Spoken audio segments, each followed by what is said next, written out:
വിക്രം സീരിയലിൻ്റെ വരാനിരിക്കുന്ന എപ്പിസോഡിൻ്റെ റിവ്യൂയിലേക്ക് എല്ലാവർക്കും സ്വാഗതം. അങ്ങനെ വിക്രമിൻ്റെ തന്നെ ബുദ്ധിപരമായ നീക്കത്തിലൂടെ തൻ്റെ വീട് വിക്രം തിരികെ പിടിക്കുന്നുണ്ട്. വാസവനാണെങ്കിൽ വിക്രമിനോടുള്ള പ്രതികാരം തീർക്കാനായിട്ട് ഒരവസരം കാത്തിരിക്കുകയാണ്. ആ ഇടയ്ക്കാണ് നമ്മുടെ ശങ്കരനാരായണൻ കോടതിയിലേക്ക് പോവുകയാണ്. അപ്പോൾ കോടതിയിലേക്ക് ശങ്കരനാരായണൻ പോകുന്നതും തിരിച്ചു വരുന്നതെല്ലാം കാത്ത് വാസുവിൻ്റെ ഗുണ്ടകൾ അതെല്ലാം നിരീക്ഷിച്ചുകൊണ്ട് നിൽക്കുന്നുണ്ടാവും. അങ്ങനെ കോടതിയിലേക്ക് പോയ ജഡ്ജിയെ തട്ടിക്കൊണ്ട് പോകുന്നുണ്ട്. വഴിയിൽ വെച്ച് കാറൊന്ന് ബ്രേക്ക് ഡൗൺ ആവുന്നുണ്ട് ശങ്കരനാരായണൻ്റെ. അപ്പോൾ അത് ചെക്ക് ചെയ്യാനായിട്ട് ഡ്രൈവർ ഇറങ്ങുന്ന സമയത്ത് ശങ്കരനാരായണനെ കാറിനുള്ളിൽ നിന്ന് പിടിച്ചു വലിച്ചുകൊണ്ട് മറ്റൊരു വാഹനത്തിലേക്ക് കയറ്റി ഒരു കോട്ടയ്ക്കുള്ളിൽ കൊണ്ടുപോയിട്ട് കെട്ടിയിടുന്നുണ്ട്. ആ സമയത്ത് വേദയോ വിക്രമോ ഇതൊന്നും അറിയുന്നില്ല. എത്ര വൈകിട്ടും ശങ്കരനാരായണൻ തിരിച്ചു വരാതാവുമ്പോൾ പത്മ ഒരുപാട് തവണ ശങ്കരനാരായണൻ്റെ ഫോണിലേക്ക് വിളിക്കുന്നുണ്ട്. പക്ഷേ ഒരു പ്രതികരണവും ഇല്ലാട്ടോ. അപ്പോൾ ആകെ ടെൻഷനോടുകൂടെ ശ്രീകാന്തിനോടായിട്ട് പത്മ പറയുന്നുണ്ട്, അച്ഛനെ വിളിച്ചിട്ട് കിട്ടുന്നില്ലല്ലോ, നീ ആ ഡ്രൈവറെ ഒന്ന് വിളിച്ചു നോക്ക് എന്ന് പറയുമ്പോൾ ഡ്രൈവർ പറയുന്നുണ്ട്, കാറ് കേടായതുകൊണ്ട് ബ്രേക്ക് ഡൗൺ ആയതുകൊണ്ട് ഞാൻ ശരിയാക്കാൻ ആളെ വിളിക്കാൻ പോയപ്പോഴേക്കും ശങ്കരനാരായണൻ സർ ഇവിടെ ഉണ്ടായിരുന്നില്ല എന്ന് പറയാണ്. എന്നിട്ട് എന്താ ഇത്ര സമയമായിട്ട് താൻ പറയാഞ്ഞത് എന്ന് ചോദിക്കുമ്പോൾ ഞാൻ കരുതി സാറ് വീട്ടിലേക്ക് വന്നിട്ടുണ്ടെന്ന് പറയുമ്പോൾ തനിക്ക് യാതൊരു ഉത്തരവാദിത്വവും ഇല്ലേ എന്ന് ചോദിച്ചുകൊണ്ട് അയാളുടെ നേരെ ദേഷ്യപ്പെടുന്നുണ്ട് ശ്രീകാന്ത്. അങ്ങനെ അച്ഛൻ ഇതെവിടെ പോയി എന്നറിയാനായിട്ട് ശ്രീകാന്തും എല്ലാവരും പലയിടത്തുമൊക്കെ ഫോൺ വിളിച്ചൊക്കെ അന്വേഷിക്കുന്നുണ്ട്. എന്നാൽ ശങ്കരനാരായണനെ കുറിച്ച് യാതൊരു വിവരവും കിട്ടുന്നില്ല.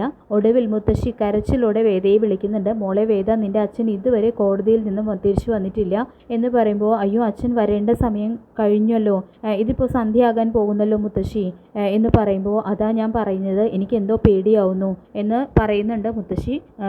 മുത്തശ്ശി പേടിക്കേണ്ട എന്ന് പറഞ്ഞുകൊണ്ട് വേദ പെട്ടെന്ന് തന്നെ ഫോൺ കട്ട് ചെയ്യുന്നുണ്ട്. എന്നിട്ട് വീട്ടിലേക്ക് വരുന്നുണ്ട് കേട്ടോ. അപ്പോൾ മാഷ് ചോദിക്കുന്നുണ്ട്, എവിടേക്ക് മോളെ ഈ സമയത്ത് നീ പോകുന്നത് എന്ന് ചോദിക്കുമ്പോൾ അച്ഛനെ കാണുന്നില്ല, ഇത്രയും സമയമായിട്ടും കോടതി വിട്ട് അച്ഛൻ വന്നില്ലെന്ന് പറയുമ്പോൾ നീ തനിയെ പോണ്ട, ഞാനും കൂടെ വരാം എന്ന് പറയുമ്പോൾ വേണ്ട അച്ഛൻ, വെറുതെ ഈ സമയത്ത് അച്ഛൻ ബുദ്ധിമുട്ടിക്കണ്ട, എന്ന് എനിക്കൊരു പ്രശ്നവുമില്ല, ഞാൻ പോയിട്ട് വരാം എന്ന് പറഞ്ഞുകൊണ്ട് വേദ വീട്ടിൽ നിന്നും ഇറങ്ങാണ്. അപ്പോൾ അവിടെ എത്തുമ്പോഴാണ് അച്ഛനെ കാണാത്തതിൻ്റെ ഗൗരവം വേദയ്ക്ക് മനസ്സിലാകുന്നത്. ഇത്രയും സമയമായിട്ടും എവിടെ പോയതാണെങ്കിലും എവിടെയായിരിക്കും അച്ഛൻ പോയിട്ടുണ്ടാവുക, അച്ഛനെ വീണ്ടും വിളിച്ചു നോക്കുന്നുണ്ടെങ്കിലും കിട്ടുന്നില്ല. അങ്ങനെ പോലീസിലെല്ലാം വേദ പരാതിയൊക്കെ കൊടുക്കുന്നുണ്ട്. പക്ഷേ പോലീസിൽ പരാതി കൊടുക്കുന്നുണ്ടെങ്കിലും ഒരു അന്വേഷണത്തിനൊക്കെ ടൈം എടുക്കുമെന്ന് മനസ്സിലാക്കുന്ന വേദ പെട്ടെന്ന് തന്നെ വിക്രമിൻ്റെ അടുത്തേക്ക് പോവുകയാണ്. വിക്രം, എനിക്ക് വേണ്ടി ഒരു കാര്യം ചെയ്യണം, എനിക്ക് എൻ്റെ അച്ഛനെ രക്ഷിക്കണം എന്ന് ചോദിക്കുമ്പോൾ അതിന് നിൻ്റെ അച്ഛനെ രക്ഷിച്ചിട്ട് എനിക്ക് എന്ത് കിട്ടാനാണെന്ന് ചോദിക്കുകയാണ് കേട്ടോ വിക്രം പ്ലീസ് ഈ സമയത്ത് ഇങ്ങനെ പറയരുത്, എന്നോട് കുറച്ചെങ്കിലും സ്നേഹം ഉണ്ടെങ്കിൽ എൻ്റെ അച്ഛനെ രക്ഷിക്കണം, വിക്രമിനെ എന്ത് വേണമെങ്കിലും ഞാൻ തരാം, വിക്രം എന്ത് പറഞ്ഞാലും ഞാൻ അനുസരിക്കാം എന്നെല്ലാം വേദ പറയുമ്പോൾ നീ ഇത് പറയുന്നത് സത്യമാണല്ലോ, ഈ വാക്ക് നീ മാറുമോ എന്ന് വിക്രം ചോദിക്കുമ്പോൾ ഒരിക്കലും മാറില്ല എന്ന് വാക്ക് കൊടുക്കുകയാണ് വേദ ചെയ്യുന്നത്. അങ്ങനെയാണെങ്കിൽ എൻ്റെ ജീവിതത്തിൽ നീ ഒഴിഞ്ഞു പോകണം, അത് നീ ഒരു പേപ്പറിൽ എഴുതി എഗ്രിമെൻ്റ് ആയിട്ട് എനിക്ക് എഴുതി തരണം, സൈൻ ചെയ്ത് തരണം, എന്നാൽ ഞാൻ നിൻ്റെ അച്ഛനെ രക്ഷിക്കാം എന്ന ഒരു കണ്ടീഷൻ വെക്കുകയാണ് വിക്രം അവിടെ ചെയ്യുന്നത്. അപ്പോൾ വിക്രം പറഞ്ഞതുപോലെ തന്നെ വേദ അതെല്ലാം ചെയ്തു കൊടുക്കുന്നുണ്ട്. എന്നാൽ ഈ വാക്ക് നീ മാറ്റില്ലല്ലോ, ഉറപ്പല്ലേ എന്ന് വിക്രം വീണ്ടും ചോദിക്കുമ്പോൾ ഉറപ്പാണെന്ന് തന്നെ വേദ പറയുന്നുണ്ട്. അങ്ങനെ വിക്രം തന്നെ ശങ്കരനാരായണനെ കണ്ടുപിടിക്കാൻ വേണ്ടിയിട്ട് വാസവൻ്റെ കോട്ടയ്ക്ക് ഉള്ളിലേക്ക് പോകുന്നുണ്ട്. അപ്പോൾ വാസവൻ തന്നെയാണ് ശങ്കരനാരായണനെ തട്ടിക്കൊണ്ട് പോയിട്ടുള്ളത് എന്നുള്ള കാര്യങ്ങളെല്ലാം അന്വേഷണത്തിൽ നിന്നും വിക്രമിന് മനസ്സിലാവുന്നു. അങ്ങനെ വാസവൻ ശങ്കരനാരായണനെ തടവിൽ പാർപ്പിച്ചിരിക്കുന്ന ആ സ്ഥലത്തേക്ക് ചെല്ലുകയാണ് കേട്ടോ വിക്രം. എന്നിട്ട് അയാളുടെ ഗുണ്ടകളെയെല്ലാം അടിച്ചൊതുക്കിയിട്ട് ശങ്കരനാരായണനെ രക്ഷിച്ചുകൊണ്ട് വരികയാണ്. അങ്ങനെ ബൈക്കിൻ്റെ പുറകിലിരുന്ന് വരുന്ന സമയത്ത് സാറിന് ഒരു സെക്യൂരിറ്റി വെച്ചുകൂടെ, ഇങ്ങനെ ഒറ്റയ്ക്ക് യാത്ര ചെയ്യുമ്പോഴൊക്കെ ഓരോ പ്രശ്നങ്ങളല്ലേ എന്നെല്ലാം വിക്രം ചോദിക്കുമ്പോൾ അതിനെന്തെയൊന്നും ആവശ്യം ഇത്രയും കാലം ഉണ്ടായിട്ടില്ല, ഇപ്പോൾ ആ വാസവന് അയാളെ നിന്നെ ജയിലിൽ അടയ്ക്കാൻ കഴിയാത്തതിൻ്റെ പ്രതിഷേധം തീർക്കുകയാണ് എന്ന് പറയുമ്പോൾ അതെനിക്ക് മനസ്സിലായി, എന്നാലും സാറിനെ ഞാൻ വീട്ടിൽ കൊണ്ടുവരാം എന്ന് പറയുമ്പോൾ അത് വേണ്ട, ഞാൻ ഇവിടെ നിന്ന് പോയിക്കോളാം എന്ന് പറഞ്ഞുകൊണ്ട് ശങ്കരനാരായണൻ അവിടെ നിന്നും ഇറങ്ങി നടക്കുന്നുണ്ട്. അങ്ങനെ ശങ്കരനാരായണൻ തിരിച്ചു വരുന്നത് കാണുന്നതും പത്മയും മുത്തശ്ശിയും വന്നിട്ട് ഇടാ മോനെ നീ വന്നു എന്ന് ചോദിച്ച് ഓടി വരുന്നുണ്ട്. അച്ഛൻ എങ്ങനെ എത്തിയത്, ആ അച്ഛനെ ആരാ തട്ടിക്കൊണ്ടുപോയത് എന്നൊക്കെ ശ്രീകാന്ത് ചോദിക്കുമ്പോൾ എല്ലാം ഞാൻ പറയാം, എനിക്ക് ഇത്തിരി വെള്ളം താ പത്മ എന്ന് പറയുന്നുണ്ട് കേട്ടോ. അപ്പോൾ പത്മയാണെങ്കിൽ പെട്ടെന്ന് തന്നെ വെള്ളമൊക്കെ കൊണ്ടുവന്ന് കൊടുക്കുന്നുണ്ട്.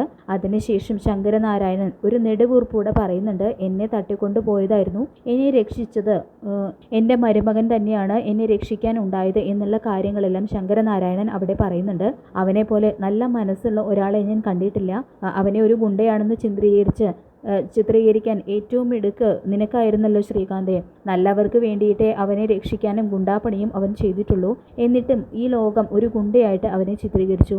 എൻ്റെ മോൾക്ക് ഇതിലും നല്ലൊരു ഭർത്താവിനെ കിട്ടാനില്ല എന്ന് ശ്രീകാന്തിൻ്റെ മുഖത്ത് നോക്കി ശങ്കരനാരായണൻ പറയുമ്പോൾ വേദയും അവിടേക്ക് ഓടി വരുന്നുണ്ട് കേട്ടോ. എന്നിട്ട് അച്ഛൻ എവിടെയായിരുന്നു എന്ന് ചോദിച്ച് സങ്കടത്തോടെ കരയാണ്.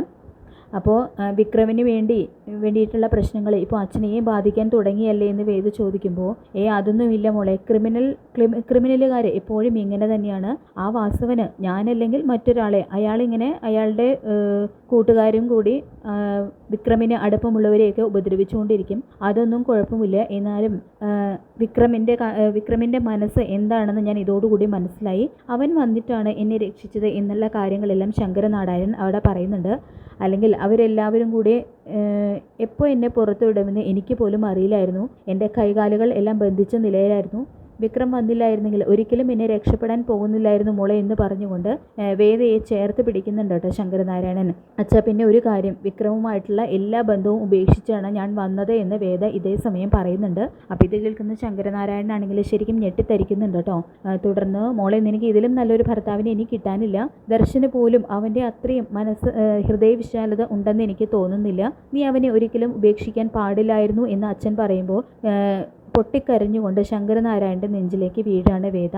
അച്ഛൻ്റെ വാക്കുകളിൽ ഇത് ഒരുപാട് ഞാൻ ആഗ്രഹിച്ചിരുന്നു, പക്ഷെ എല്ലാം കൈവിട്ടു പോയ അച്ഛനെ രക്ഷിച്ചാൽ വിക്രമിൻ്റെ ജീവിതത്തിൽ നിന്നും ഒഴിഞ്ഞു പോകാമെന്ന് ഞാനൊരു വാക്ക് കൊടുത്തിരുന്നു. അത് പ്രകാരം ഞാൻ അദ്ദേഹത്തിൻ്റെ ജീവിതത്തിൽ നിന്നും ഒഴിഞ്ഞു വന്നു.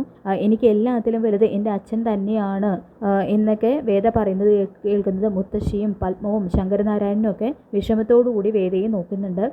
എന്ത് വിട്ടിത്തമ്മോളെ നീ ചെയ്തത്? അവനെ പോലെ ഒരാളെ നീ ഉപേക്ഷിച്ച് വരാൻ പാടില്ലായിരുന്നു അച്ഛൻ പറയുമ്പോൾ അതൊന്നും സാരമില്ല അച്ഛ. വിക്രമിന് എന്നോട് ഉള്ളിൻ്റെ ഉള്ളിൽ സ്നേഹമുണ്ടെങ്കിൽ വിക്രം എന്നെ തന്നെ വന്ന് വിളിക്കും. അതിന് പകരം എൻ്റെ അച്ഛൻ്റെ ജീവനാണല്ലോ എനിക്ക് വലുതെന്ന് വീണ്ടും വേദ പറയുന്നുണ്ട്. അങ്ങനെ വിക്രമാണെങ്കിലോ വേദയാണെങ്കിൽ എല്ലാ സാധനങ്ങളും ഒക്കെ എടുത്തുകൊണ്ടായിരിക്കും സ്വന്തം വീട്ടിലേക്ക് തിരിച്ചു വന്നിട്ടുണ്ടാവാം. വിക്രമാണെങ്കിലോ വേദയെ വല്ലാതെ തന്നെ മിസ് ചെയ്യുന്നുണ്ടല്ലോ. അതിൻ്റെ ഒരു നിരാശയിൽ തന്നെയാണ്. അങ്ങനെ എഗ്രിമെൻ്റ് ഒപ്പിടിച്ച് വേദയെ പറഞ്ഞു വിട്ടതൊക്കെ ഒരാവേശത്തിൻ്റെ പുറത്ത് വിക്രം ചെയ്ത കാര്യങ്ങളാണ്. അപ്പോൾ വേദ പോയതോടുകൂടി തന്നെ വീണ്ടും ഒരു മൂകതയിലാണ്. വിക്രമിൻ്റെ അടുത്ത് വന്നിട്ട് കമല പറയും, നീ ഇങ്ങനെ പോയാൽ മതിയോടാ, നിനക്കൊരു ജീവിതം വേണ്ടേ? ഇപ്പോൾ നീയായിട്ട് അവളെ പറഞ്ഞു വിട്ടോ. അവളും സ്വയം ഒഴിഞ്ഞു പോവുകയും ചെയ്തു. ഇനി ഒരിക്കലും അവൾ വരില്ല എന്നാണ് എൻ്റെ മനസ്സ് പറയുന്നത് എന്ന് നന്ദിനിയും പറയുന്നുണ്ട്. തുടർന്ന് നന്ദിനി വീണ്ടും പറയുന്നുണ്ട് ദർശനുമായിട്ടുള്ള അവളുടെ വിവാഹം നിശ്ചയിച്ചെന്നൊക്കെ പറയുന്നുണ്ട് കേട്ടോ. അപ്പോൾ ഇത് കേൾക്കുന്നതും വിക്രമിനാകെ നെഞ്ച് പൊട്ടിപ്പോകുന്നുണ്ട്. ഇത്രയും പെട്ടെന്ന് ഇങ്ങനെ കാര്യങ്ങളൊക്കെ സ്മൂത്തായി പോകുമെന്ന് വിക്രം ഒരിക്കലും പ്രതീക്ഷിച്ചില്ല. അങ്ങനെ വേദ അവനെ വിളിക്കുന്നുണ്ട്. വേദയ്ക്കരികിലേക്ക് വരുന്ന വിക്രം വളരെ സങ്കടത്തോടു കൂടി വേദയെ നോക്കുകയും ചെയ്യുന്നുണ്ട്. വിക്രം, എൻ്റെയും ദർശൻ്റെയും വിവാഹം നിശ്ചയിച്ചു എന്ന് പറയുമ്പോൾ വിക്രമാണെങ്കിൽ വേദയെ തന്നെ നോക്കുകയാണ്. അതിന് ഞാൻ എന്തു വേണമെന്ന് ഗൗരവത്തോടു കൂടി ചോദിക്കുകയും ചെയ്യുന്നുണ്ട് കേട്ടോ വിക്രം. ഇതേ സമയം വിക്രമിന് ഒന്നുമില്ല, എന്നെ കൂട്ടിയിട്ട് പോയിക്കൂടെ എന്നെല്ലാം മനസ്സിൽ പറയുന്നുണ്ട് വേദ. ഇനി എന്നോട് നീ ഒരു വാക്ക് പറഞ്ഞാൽ മതി വേദ, നിന്നെ ഞാൻ ആ നിമിഷം കൊണ്ടുപോകുമെന്ന് വിക്രമിൻ്റെ മനസ്സും പറയുന്നുണ്ട്. ആ സമയത്താണെങ്കിൽ ശങ്കരനാരായണൻ വേദയുടെ മുറിയിലെ സംസാരവും വെളിച്ചമൊക്കെ കാണുമ്പോൾ അവിടേക്ക് വരുന്നുണ്ട്.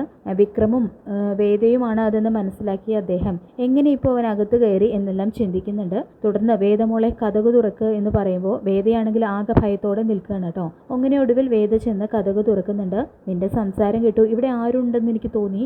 വിക്രം ഉണ്ടല്ലേ? നിനക്കും വിക്രമിനും ഒരിക്കലും പിരിയാനാവില്ലെന്നും ഈ അച്ഛനറിയാം. പിന്നെ എല്ലാവരും കൂടെ ഇങ്ങനെ ഒരു തീരുമാനമെടുത്തപ്പോൾ നീ എതിർത്തം കണ്ടില്ല. അതുകൊണ്ടാണ് വിക്രമിൻ്റെ വിവാഹം വീട്ടുകാർ നിർബന്ധിച്ച് അവനെ കൊണ്ട് ആ രാധയെ വിവാഹം കഴിപ്പിക്കാൻ പോകുന്ന വിവരം ഞാൻ അറിഞ്ഞു.